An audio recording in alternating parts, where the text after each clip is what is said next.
Mbote bandeko boyei malamu na Lingala Tutor, plateforme na bino interactive oyo epesaka bino bacours na Lingala. Lelo na Lingala Tutor tokolakisa bino lolenge nini ya koyeba soki photo eza fake news.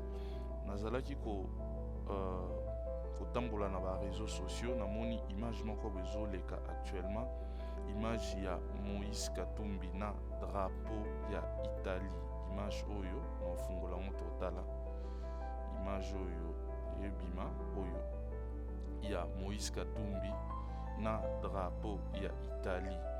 Juste ce qui un professionnel à Taliboué aoyeba ke image oyo eza fake news, parce que juste mutu ya Moïse Katumbi ba koleye na nzoto oyo, et puis ba fond ya sima arrière plan ba chango flou pone bima. C'est comme si Moïse Katumbi tout ça là tutoriel oyo le 12 ya 7e mois 2021, donc match ya Euro final ebetamaki lobby Angleterre Italie, batumsuboninga ko faire croire biso ke eza Moïse Katumbi. Donc ce que ça professionnel te okoyeba te, mais bato ebele baza toujours na ba doute.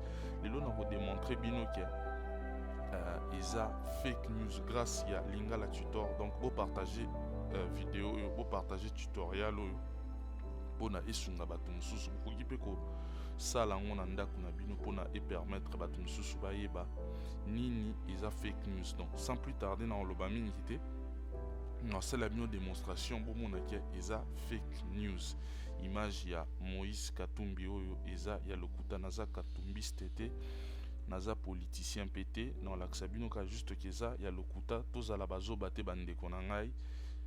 Technologie actuellement zo permettre biso ya ko yeba eloko nini eza fake news, eloko nini eza ya solo. Donc sans plus tarder na laksa bino tokoya awa na image na biso oyo ya Moïse Katumbi auto téléchargeaki na WhatsApp, na kozwa yango na komema ngo na Google image na oglissa ngo awa na kotika ngo importation du fichier. Donc Google azo sala analyse ya fichier, azo luka image oyo emonana wapi. Donc tomoni yango oyo esili tokokita na se ebimisi ba photo ebele ya ba drapeau ya ba président, mais tokiti awa na page contenant des images identiques. Donc page moko oyo ba image eza identique.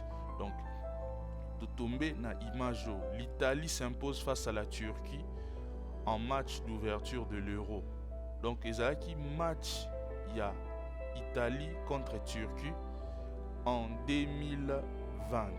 Donc image bozomona bache elongia Moïse Katumbi eza image moko ya solo, image vraiment ya solo, eza image ya Italie na Turquie, match ya Euro 2020. Italie a gagné un match wana 3-0.